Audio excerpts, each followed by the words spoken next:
Now that we've taken the clock movement apart, we'll prepare the individual pieces for placing in the ultrasonic cleaner.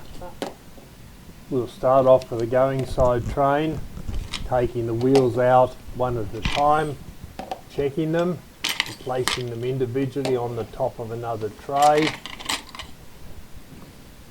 Now we've got the back cock that has still got the suspension spring in it.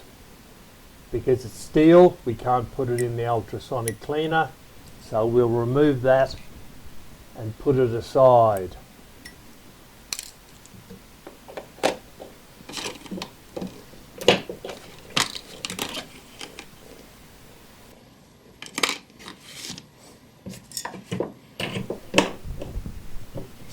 Now we'll cut a piece of brass wire. The gauge doesn't matter particularly. I think this is about 20 gauge. We'll just unwind it from the spool, cut off a piece, and then we'll feed the wheels onto the piece of wire to keep all the parts from the going train together. We'll do the same for the strike train in a moment, but we'll get these put on initially. Feed them through the wire, then we'll twist the wire at the top, hold them together, and then they'll be ready to go into the ultrasonic cleaner. Twist it round. There we have it. All the wheels from the going side train in one piece to make it a bit easier. When we start putting the pieces back together, we will know which set of wheels goes in which train.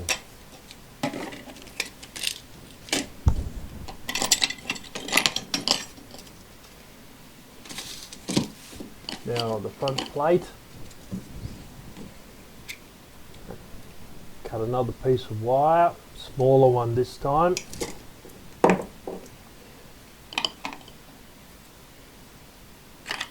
The cannon arbor goes on, feed that on. We might as well clean the key while we're at it. Twist the wire around to hold it in place. There we've got them, those three pieces.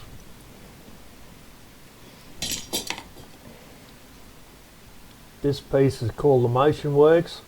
We'll put that in separately because it doesn't have a hole for us to be able to put it in together with the last pieces that we've done. This is a tea leaf infuser. When you make the cup of tea, it's very handy to put small pieces from your clock into so that you don't drop them into the bottom of the ultrasonic cleaner. I'm putting in the 4 lock nuts that are used to tighten down the front and rear plate of the movement.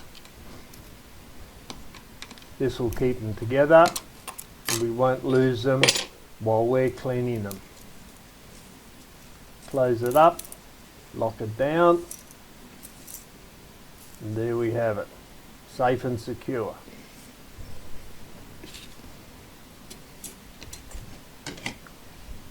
Now onto the next set. Put that wheel aside for the moment.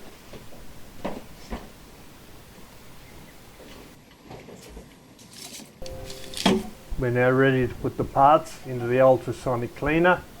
First we've got an old baking dish that we'll use to put the tray on so we don't drip the ultrasonic cleaning fluid all over the top of our bench.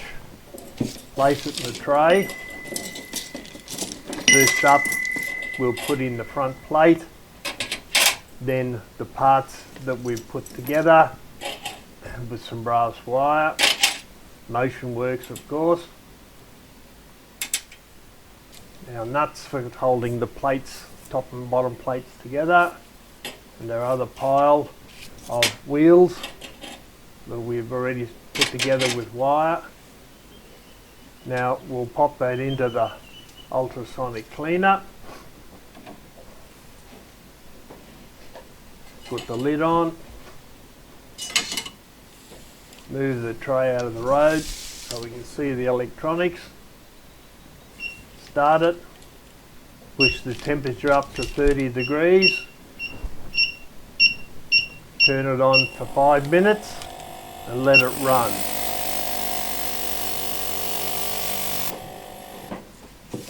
Time to take the parts out of the cleaner, put our baking tray back again, take the lid off, remove the tray out of the cleaner, put it back on top of the tray, making sure we don't spill any of the cleaning fluid on the desk. That's our parts in there, looking a lot shinier than they went in. Now, out to the sink, put another tray in the sink, put our cleaned parts into the tray. We have to get rid of the cleaning solution off the parts before we can finish cleaning them. Put the tray aside, fill our new tray with water.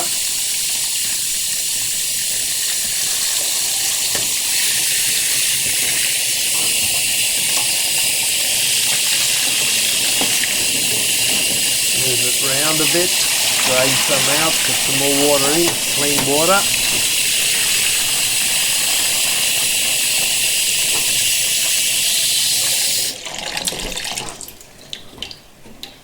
Right, that part of it's done.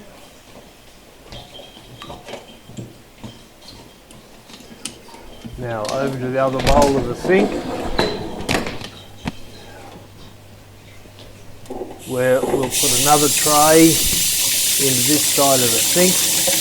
We're also putting the plug in, just in case we drop any parts accidentally into the bowl of the sink. We don't want to lose them down the S-bend because we'll never get them back again.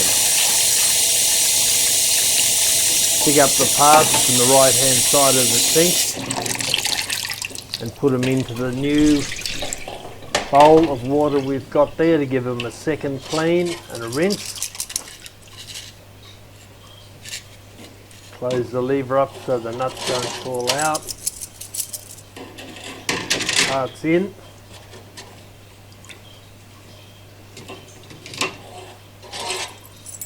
Counting them while this happens to make sure that all the parts are in there and nothing's falling into the bottom of the cleaner. Swirl them around a bit without damaging them.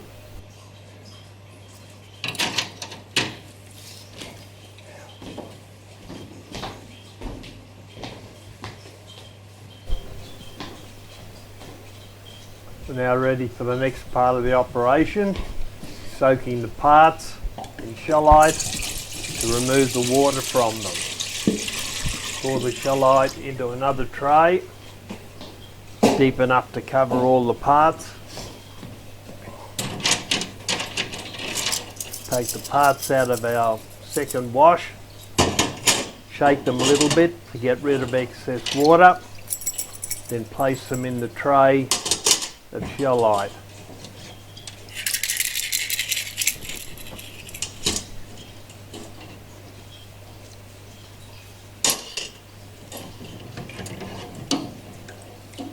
And finally the plate.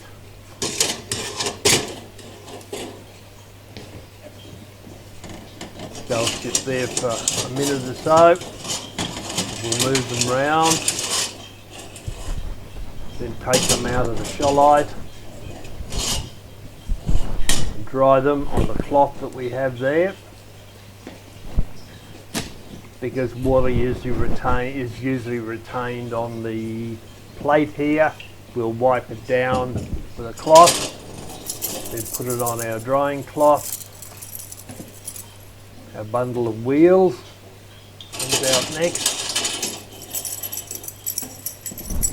And the key, etc. Motion works.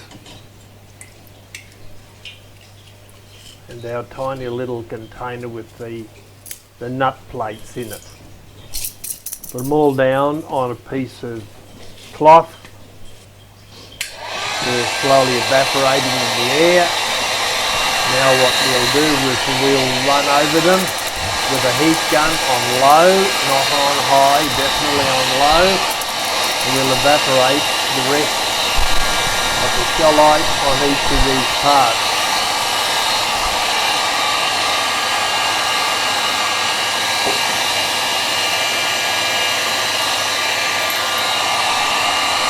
We'll dry off the keys now.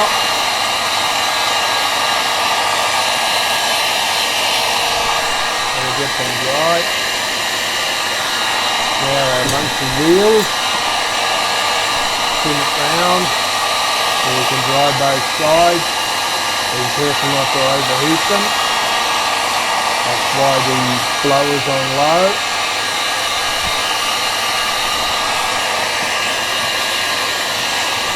Now the plate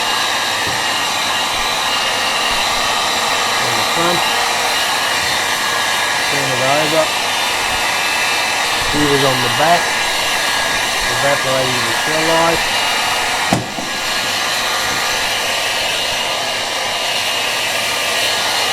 That seems to be about it.